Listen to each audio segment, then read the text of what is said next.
જયંતિભાઈ, શું ઘટના બની હતી? ઘટના એવી બની છે કે સવારે હું ગલ્લો ખોલું બરાબર 6 વાગે, એટલે પહેલાં મારા ઘરના આવ્યા કે ભાઈ આવીને જોયું કે ગલ્લો તૂટેલો હતો બરાબર. એટલે હું આવ્યો હતો, મેં આવીને ખાલી કાંઈ કોઈ વસ્તુ કરી નથી, એમને નથી છે. મેં જોયું બધી વસ્તુ, આમ નજર મારી, એટલે જે સામાન હતો એ બધો લઈ ગયા ને પૈસા હતા એ પૈસા ગલ્લામાંથી લઈ ગયા. જયંતિભાઈ, તમે છેલ્લા ઘણા વર્ષોથી બીમારીથી લડી રહ્યા છો અને એ બાબતે તમે શું કહેવા માંગો છો અને તમારા ઘરે કેટલી દીકરીઓ છે?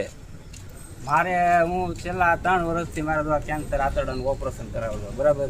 એટલે આ મારે આજીવન છે અને મારે હાલમાં અત્યારે 3 દીકરી છે અને પોતે અમે 2 માણા, એટલે અમે 5 જણાનું ગુજરાન મારું આમાં હાલે છે. તો જયંતિભાઈ, આમાં તમે દવાખાનાનો ખર્ચો કાઢો, તમે આમાં ઘરનો ખર્ચો કાઢો, તો આમાં અંદાજે ચોરી કેટલા રૂપિયાની રકમ થઈ છે?